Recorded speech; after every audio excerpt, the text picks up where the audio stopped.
Wow, that took a lot of time. So sorry about that. It don't mean a thing if it ain't got that swing. It don't mean a thing. All you gotta do is sing. Okay, here we go. So we are here with Jennifer Ashley Tepper, and we did an interview with you. You met Molly last time and did an interview in 2015, but you are the creative and performing director at 54 Below. Creative and programming director. Director. I don't know why I have performing up there. You also the author of the Untold Stories of Broadway, which there are 3 books, correct? Okay. You're also the creator of the Jonathan Larson Project, which we will talk about later. And you are one of the producers of Be More Chill, which just moved to Broadway, which is very exciting. And you've worked on a bunch of other shows. So let's first talk about the Untold Stories, which you and Molly chatted about a little bit a few years ago, but I want to go back to that because that's such a cool thing, an idea. What made you think of doing these books? I have always been really fascinated by the Broadway theaters themselves, in addition to the shows. And I worked on the musical Title of Show, which played on Broadway in 2008. And during that time, I got to spend a lot of time at the Lyceum Theater, which is now the home of Be More Chill. And at the Lyceum, I was just more and more fascinated by all of the the physical history of the theater and how being there felt like we were connected to every other show that had played there since 1903. It really planted the seeds to write a book. And I thought to myself, I would love to write a book someday that goes through each theater's history through people's personal stories. And when I got the chance to do that a couple years later, I interviewed over 300 theater professionals, from actors to directors to producers, but also, stagehands and musicians and lots of other Broadway professionals that don't often get interviewed, and created kind of these chronological stories about each house that connect everyone who's worked in them and all the shows that have happened in them. No, that's so cool. And I'm actually really wanting to do something similar here in Chicago, but doing it for like Broadway and Chicago theaters and doing like a vlog style series. So I love that idea. You should definitely do it. Fingers crossed that works out. Okay, so what is it like going down that hole of theater history, you being a dramaturg and really liking that? What's it like getting to like pick through people's like history and the theater's history? It was so fascinating, and I feel like everything I do, from producing shows to programming 54 Below to writing books, it's all really related because it's all just based on like a love of both theater history and what's happening now and connecting both of those things. So, it was really like an incredible adventure to get to interview so many people and turn that into a book. And constantly I was doing research about exciting and fun stories that happened before the time that the people that I'm able to interview worked there. So it really felt like kind of like a Ouija board. Like I was communing with a lot of Broadway people from the past, talking to Broadway people of the present. It was an incredible process, and I'm really proud of the 3 books. And eventually there will be 6 books because I want to get to all 41 Broadway theaters as well as a lot of the lost theaters. But right now there are 3 volumes, and I'm really proud of them. Yeah, and you can get those pretty much anywhere books are sold. Yeah. Yeah, they're online. You can get them on Amazon. You can get them in a lot of bookstores. But yeah, just Google Untold Stories of Broadway and you will find them. I will throw a link down in the description for those who are interested in that. Okay, so for those who don't know what a producer is, can you explain what you do for Be More Chill and for all of the other shows that you are a producer for? Sure. So producer can mean a number of different things, just depending on the project and what level it's at and what your position is. Essentially, on Be More Chill, as a Broadway producer, the producer is responsible for, raising money, bringing investors on board. The producer is kind of like the leader of the ship. So they're in charge of everything from hiring people to managing them and kind of overseeing a lot of different departments, from, general management to stage management to casting to marketing. It's basically kind of being at the helm of things and being able to delegate, but also give direction and kind of knit everybody together to make sure that everything is on the same page, which is a really general way to say that, like, the producer is just, the boss. On Be More Chill, it's been a pretty unique position because, I've been producing Joe Iconis's concerts and been involved with his musicals and been doing all kinds of things with our family of artists that work together for over 10 years now. So it's been an interesting position to be in where I'm the boss of a lot of my friends, and it's an interesting thing to kind of collaborate on a new level together on Broadway when we've been so used to collaborating in barns and basements, as mentioned. Well, again, congratulations on the move to Broadway. That's really, really exciting.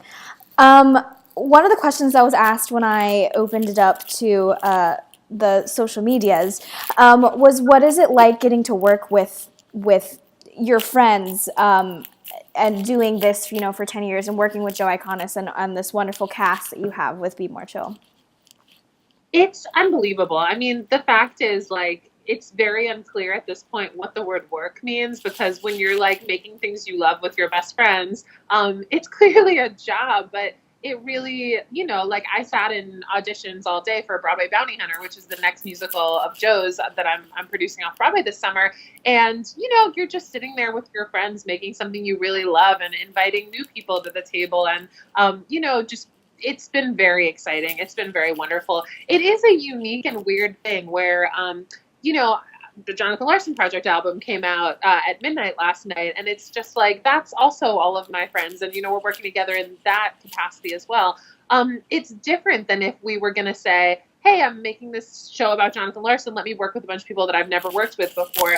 There's such a foundation of just artistic collaboration and friendship that has gone into it that you can feel, and you can feel it in Be More Chill, and it makes each of these things much better than it would be if it was a bunch of strangers collaborating. At the same time, you're bringing in new people that are really adding so much, and we wouldn't even want to be doing any of this without also kind of bringing new perspectives into the mix. So it's just a balance. It is, though, it's different than if we were going to say, like, let's do this thing, and a bunch of people we've never met before are going to come in and do it. And I think that the combination of, like, having this core of artists and this family, and then, bringing in new folks has been really unbelievable for all of these projects we're working on. What was it like hearing that you guys would be moving? It was unbelievable. I had this experience where I was having, like, a very terrible day, and I was crying in front of the Signature, and George Salazar and Joe Iconis were, like, comforting me because I was really upset. And then a guy who worked at the liquor store next to the Signature, like, came out of the liquor store with tissues and was like, are you all right? And it was really nice. It was just like, we all have bad days, right? It was just a bad day. And then I went inside the Signature, sat down for 10 minutes, and found out that Be More Chill was going to Broadway, and we had gotten the Lyceum Theater, and that we were going to come up with this whole plan to tell the company. So I wasn't able to tell any of my friends or, the actors or the writers or anything, and had to just keep it to myself. So I went from, like, crying because I was having a bad day to having literally the best day ever, but couldn't tell anyone why. So it was a very weird and incredible day. And then telling the company we were going to Broadway was unbelievable. I mean, I will never forget it. We stood on the stage at the Signature. Some people were suspicious. Some people had no idea whatsoever. And everyone just, like, kind of burst into tears at once. It felt like that moment in a montage from a jukebox musical where, like, everything comes true and everyone's all of a sudden doing choreography. It really felt like a moment from a movie or a musical. So I will really never forget it. And luckily we have it on tape. So I'm going to watch that whole tape at some point and just try to match it up with what I felt like. How exciting is it to have such a wonderful fan base for this show? Because, I mean, like, going through the years and years of process that it takes just to create the show, and then you just hope that someone's going to grab onto it, and the fact that Be More Chill has such a huge following, what has that been like? It's been unbelievable. And I will tell you, like, our show was driven to off-Broadway and Broadway by the fan base. I mean, like, it's never happened in this way before, and it's incredible. And, it's, our fans are so smart, and obviously, it's tons of young people, but it's also people of all ages who are enjoying the show now. And, constantly, like, parents who didn't know about it, who their kids told them about it, will say, I loved this so much, or grandparents, or, people who don't have kids who are starting to come to the show and really love it. That said, obviously young people have been the engine, and the young people who like love the show, it's just like overwhelming how smart they are, how, they care about the show so deeply that like one of the most moving things to me was, every time one of our understudies has gone on, the fans, rather than being upset that they're not seeing the actor, will get so excited about seeing an understudy because it's like a rare opportunity and they're supporting, the understudies. And little things like that, it's not a little thing, but like things like that just add up. Like the way that they're so supportive of everyone in the company, like they want to know, like, what the costume designer is doing and what the dressers are doing. They're following like the Be More Chill wardrobe Instagram. It's the way that, young people talk about the show and how it's affected them with such intelligence, and the way that they support the show with such like open-heartedness and intelligence that it like blows me away. And it's, I think a lot about how like young people have been at the core of so many like movements culturally, whether it's been like popular music, popular movies, like the fact that, they're tastemakers and they feel things deeply and aren't afraid to show that. And the fact that that has driven our show to Broadway is incredible and like is not lost on me any day of the week. That's one thing I have noticed a lot.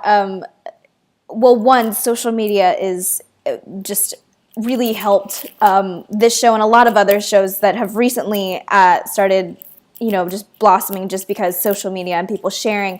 But one thing I have noticed is like everyone is just very excited no matter who goes on.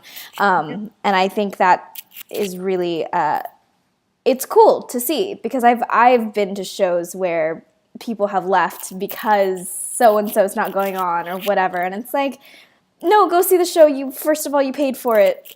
Second of all, these people have worked so hard and they only get to go on at these certain times. So like, go see. They were cast for a reason, so you should just go see it.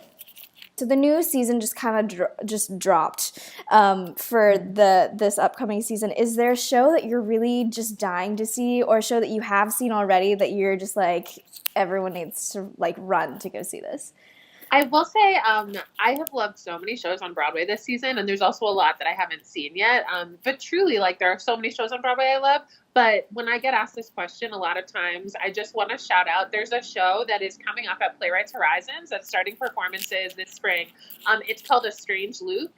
It's one of my favorite new musicals I have ever seen. It's written by Michael R. Jackson, who's an unbelievable musical theater writer. And actually what's crazy is a couple of years ago when nothing was happening with Be More Chill, it was after Two River, it was after the cast album, but no one cared about it or was listening to it or anything. We did this concert at 54 Below of it to try to like get some attention as part of this like new musicals at 54 series where we did 10 shows in concert. We did Be More Chill, and that's actually what got the show licensed. And we also did Strange Loop, and now Strange Loop is happening at Playwrights Horizons. It's an incredible show. I will say nothing about it because I honestly think everyone should kind of go into it not knowing anything, which is how I actually feel about most musicals. But Michael R. Jackson, Strange Loop, Playwrights Horizons this spring. It's original and unlike anything else, and just like you will love it and walk out of the theater changed, and everyone should see it. I will try and put some stuff about that in the description below as well for anyone who is so interested. One of the questions that was asked is, do you have a favorite 54 Below programming series that you have worked on? I've been at 54 Below for like 6 years, and we do like 18 shows a week. So it's so hard to pick out favorites because honestly, there's like thousands of favorites, as crazy as that sounds.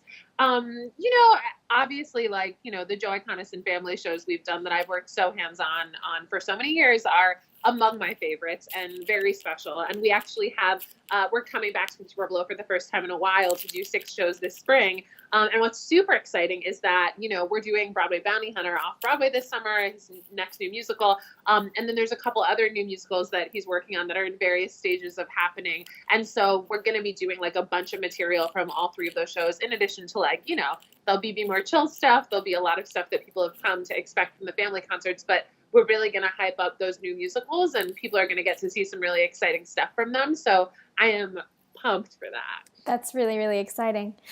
So earlier you mentioned the Jonathan Larson Project, which just dropped last night? Yes. Yeah. Tell me about that. Where did that all start, and what's it been like finally getting it to happen, and then it just dropping last night? I have always loved Jonathan Larson's work. Obviously, I've been very obsessed with Rent and Tick Tick Boom, and just grew up with him being like one of the biggest influences on my life. And a number of years ago, I was lucky enough to do this miniature concert of 5 songs, unheard Jonathan Larson songs, like lesser known songs, as part of a concert in the lobby before a performance of Tick Tick Boom at Encore's Off Center. And at that point, started kind of planting the seeds and talking to Jonathan Larson's family about expanding that into a full concert, and ended up spending about 5 years researching at the Library of Congress, mostly with all of his collections, where, you know, there's hundreds and hundreds of tapes of his like demos and recordings of musicals of his that didn't get produced, and songs he was trying to write for the radio, and various songs from reviews and concerts that he did. There's so much incredible material that I spent, you know, a long time going through it, and then turning it into this song cycle that he never got to make, called the Jonathan Larson Project, which now is also an album that came out last night from Ghostlight Records. So in October, we did a 12 performance run at 54 Below, which was, you know, George Salazar, Lauren Marcus, Nick Blameyer, Chris Rodriguez, and Andy Mientis, plus our incredible band, all music supervised, orchestrated, and arranged by Charlie Rosen. And we just turned it into a show. So it was like a history project. It was a producing project. It was a lot of different things. But really what it's about is, you know, Jonathan had so many songs that people had not ever heard. You know, I found so many incredible songs that, you know, existed only as a demo in a box at the Library of Congress. And it's songs that, like, a lot of them are incredibly political. A lot of them are really, like, point toward things that he would do later. They're, like, incredible combinations of pop and musical theater. You know, there was so much there. And I was really able to think about things like Songs for New World and Starting Here, Starting Now, and, you know, shows that writers who I also think are brilliant had done, where they had knitted themes together into a song cycle where, you know, certain songs would be totally unrelated, but kind of have similar themes, or knit ideas together and use that as like a template to create, you know, a song cycle of his. So we're super excited about the album. The album is out. You can listen to it on online platforms. There's actually going to be a hard copy released in a little while. You can get all the info on Ghostlight's website. And the hard copy has all the lyrics, a ton of info about the songs that you might not know, and like amazing photos and archival material. On Ghostlight's website, there's one link that cool. tells you everywhere to go. Yeah. Well, awesome. And that's all I have for today. Thank you for joining me and spending time Thank you for having me. Yeah. And